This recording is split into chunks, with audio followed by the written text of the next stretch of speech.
Hi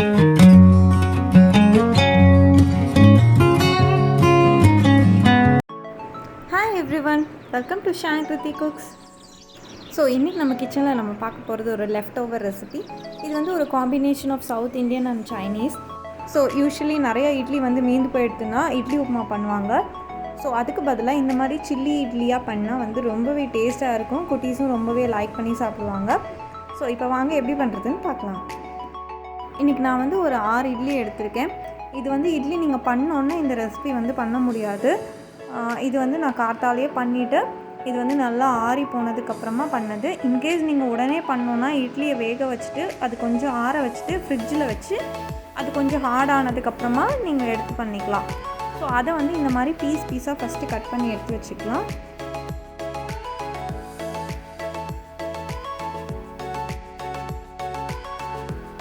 next ஒரு mixing Pavul எடுத்துக்கோங்க. அதில் 1/4 கப்பு மைதா, 1/4 கப்பு கார்ன்ஃப்ளவர் ஆட் பண்ணிக்கோங்க. இது கூட உங்களுக்கு தேவையான அளவு சால்ட் ஆட் பண்ணிக்கோங்க. நெக்ஸ்ட்டு ஒரு 1/2 ஸ்பூன் சில்லி பவுடர் ஆட் பண்ணிக்கோங்க. இது எல்லாத்தையும் சேர்த்து ஒரு தடவை நல்லா மிக்ஸ் பண்ணிக்கலாம். இது நல்லா மிக்ஸ் ஆனதுக்கப்புறமா கொஞ்சம் கொஞ்சமாக தண்ணி விட்டு ஒரு பேஸ்ட் மாதிரி கரைச்சி வச்சுக்கலாம்.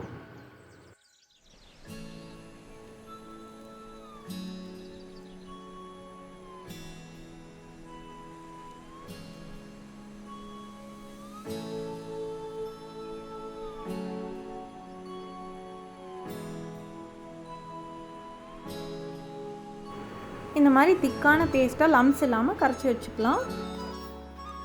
நெக்ஸ்ட்டு வந்து நம்ம கட் பண்ணி வச்சுருக்கிற இட்லியை வந்து இதில் ஆட் பண்ணிக்கலாம்.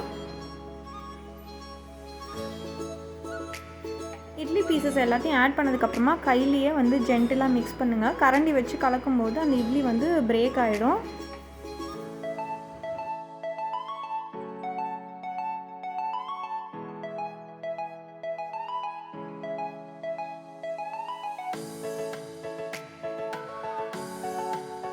ஸோ இதெல்லாமே ஈவனாக கோட் ஆனதுக்கப்புறமா நம்ம வந்து எண்ணெயில் பொரித்து எடுத்துக்கலாம். ஒரு கடாயில் டீப் ஃப்ரை பண்ணுற அளவுக்கு எண்ணெய் விட்டுட்டு இது ஒரு பீஸாக போட்டு நல்லா கோல்டன் ப்ரௌன் வர மாதிரி கிறிஸ்பியாக ஃப்ரை பண்ணி எடுத்துக்கலாம்.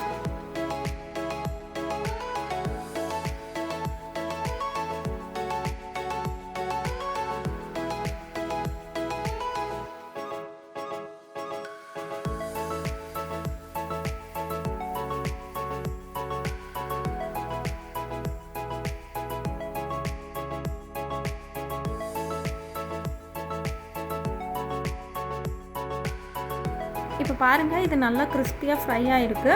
ஸோ இதே மாதிரி எல்லா இட்லியும் வந்து கிறிஸ்பியாக ஃப்ரை பண்ணி எடுத்து வச்சுக்கோங்க.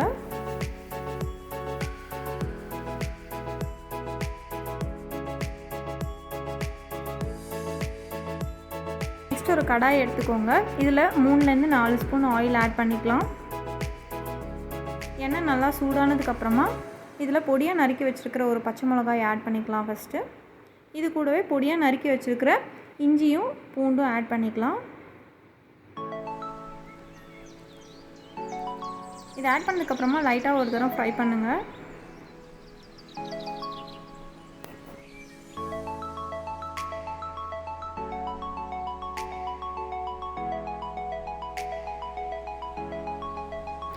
இது கூடவே 1 கப் க்யூப்ஸாக கட் பண்ணி வச்சுருக்கிற ஆனியன்ஸ் ஆட் பண்ணிக்கலாம்.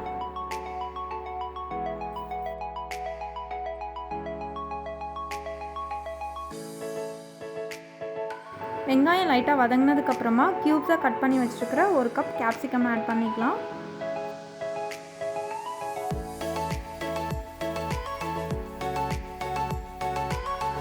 இது ரெண்டையும் ஒரு 2 மினிட்ஸ் நல்லா வதக்கிக்கோங்க.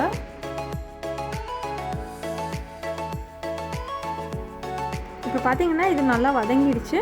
இது கூட ஒரு 2 ஸ்பூன் வந்து டொமேட்டோ சாஸ் ஆட் பண்ணிக்கலாம்.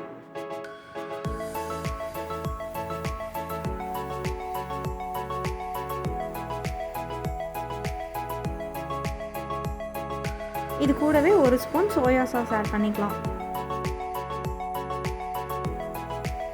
இது கூடவே 1 ஸ்பூன் வந்து காரத்துக்கு காஷ்மீரி சில்லி பவுடர் ஆட் பண்ணிக்கலாம். காஷ்மீரி சில்லி வந்து நல்ல ஒரு வைப்ரண்ட் ரெட் கலர் கொடுக்கும். அதனால் காஷ்மீரி சில்லி ஆட் பண்ணிக்கோங்க. இப்போ இதுக்கு தேவையான அளவு சால்ட் ஆட் பண்ணிவிட்டு இது ஒரு 2 minutes வந்து நல்லா வதக்கிக்கலாம்.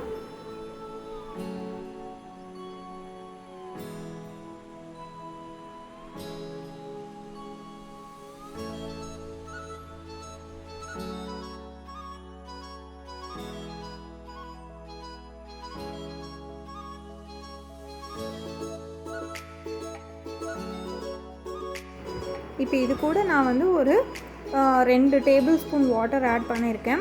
ஏன்னா இந்த மசாலா வந்து அந்த இட்லியோட வந்து நல்லா கோட் ஆகிறதுக்காக கொஞ்சமாக வாட்டர் ஆட் பண்ணிக்கோங்க.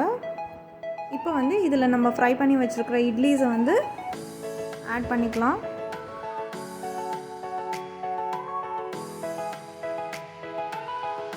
இட்லி எல்லாமே ஆட் பண்ணதுக்கப்புறமா இதை வந்து நல்லா மிக்ஸ் பண்ணுங்கள். இந்த மசாலா எல்லாம் இட்லியோட நல்லா கோட் ஆகிற மாதிரி மிக்ஸ் பண்ணிக்கோங்க.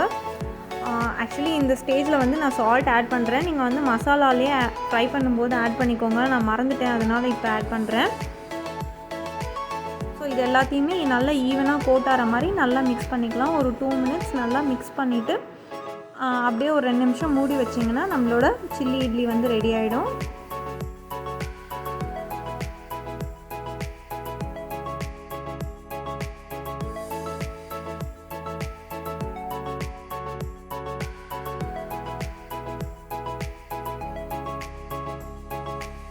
இப்போ பார்த்திங்கன்னா நம்மளோட மசாலாலாம் இந்த இட்லியில் வந்து நல்லா ஈவனாக கோட் ஆகி நல்லா பார்க்கவே வைப்ரண்ட் கலராக இருக்குது.